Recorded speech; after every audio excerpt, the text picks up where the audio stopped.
महर्षि मैत्रेय जी। महर्षि मैत्रेय पुराण वक्ता ऋषि हैं। वे मित्र के पुत्र होने के कारण मैत्रेय कहलाए। श्रीमद्भागवत में इनके संबंध में इतना ही मिलता है कि ये महर्षि पराशर के शिष्य और वेदव्यास जी के सुहृद सखा थे। पराशर मुनि ने जो विष्णु पुराण कहा उसके प्रधान श्रोता ये ही हैं। इन्होंने स्वयं कहा है, त्वत्तो हि वेदाध्ययनधीतमखिलं गुरो धर्मशास्त्राणि सर्वाणि तथांगानि यथाक्रमं त्वत्प्रसादान् मुनिश्रेष्ठ मामन्ये नाकृतश्रमम् वक्ष्यन्ति सर्वशास्त्रेषु प्रायशो येपि विद्विष। हे गुरुदेव, मैंने आपसे ही संपूर्ण वेदांग और सकल धर्मशास्त्रों का क्रमशः अध्ययन किया है। हे मुनिश्रेष्ठ, आपकी कृपा से मेरे विपक्षी भी मेरे लिए यह नहीं कह सकते कि मैंने संपूर्ण शास्त्रों के अभ्यास में परिश्रम नहीं किया है। इससे स्पष्ट होता है कि जिस प्रकार ये भगवान वेदव्यास के सुहृद और सखा थे, वैसे ही ये पूर्ण ज्ञानी और शास्त्र मर्मज्ञ भी थे। भगवान श्री कृष्ण की इनके ऊपर पूर्ण कृपा थी। उन्होंने निज लोक को पधारते समय अधिकारी समझकर अपना समस्त ज्ञान इन्हीं को दिया था। भगवान जब परम धाम को पधारने लगे तब खोजते खोजते उद्धव जी उनके पास पहुँचे।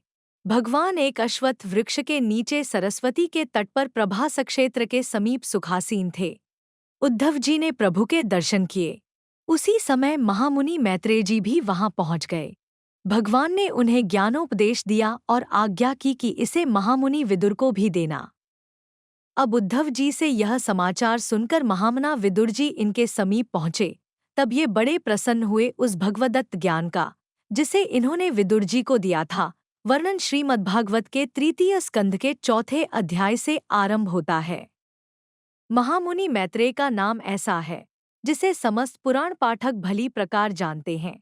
मैत्रेय जी ज्ञान के भंडार, भगवल लीलाओं के परम रसिक और भगवान के परम कृपा पात्र थे। इनके गुरु महर्षि पराशर ने विष्णु पुराण सुनाने के अनंतर अपनी गुरु परंपरा बतलाते हुए इनसे कहा कि इस पुराण को, जिसे तुमने मुझसे सुना है, तुम भी कलयुग के अंत में शनीक को सुनाओगे। इस प्रकार ये चिरजीवी हैं और अब भी किसी न किसी रूप में इस धराधाम पर विद्यमान हैं। भगवान की कथा का महत्व बतलाते हुए ये कहते हैं, को नाम लोके पुरुषार्थ सार्वित पुराक्थाना भगवत कथा सुधाम आपीय कर्णा जलिभिर्भवाम हम हो विरजयत विना नरेत्रम। संसार में पशुओं को छोड़कर अपने पुरुषार्थ का सार जानने वाला ऐसा कौन पुरुष होगा जो आवागमन से छुड़ा देने वाली भगवान की प्राचीन कथाओं में से किसी भी अमृतमय कथा का अपने कर्णपुटों से एक बार पान करके फिर उनकी ओर से मन हटा लेगा। श्री प्रियादास जी ने मैत्रेय जी तथा चित्रकेतु आदि के संबंध में एक कवित्त लिखा है जो इस प्रकार है। कौशारव नाम सो बखान कियो नाबजू ने मैत्रेय अभिराम ऋषि जानी लीजय बात में। आज्ञा प्रभु दई जाहु विदुर है भक्त मेरो करो उपदेश रूप गुण गात गात में। चित्रकेतु प्रेम केतु भागवत ख्यात जाते पलट्यो जन्म प्रतिकूल फल घात में। अक्रूर आदि ध्रुव भये सब भक्त भूष उद्धव से प्यारिन की ख्याति पात पात में।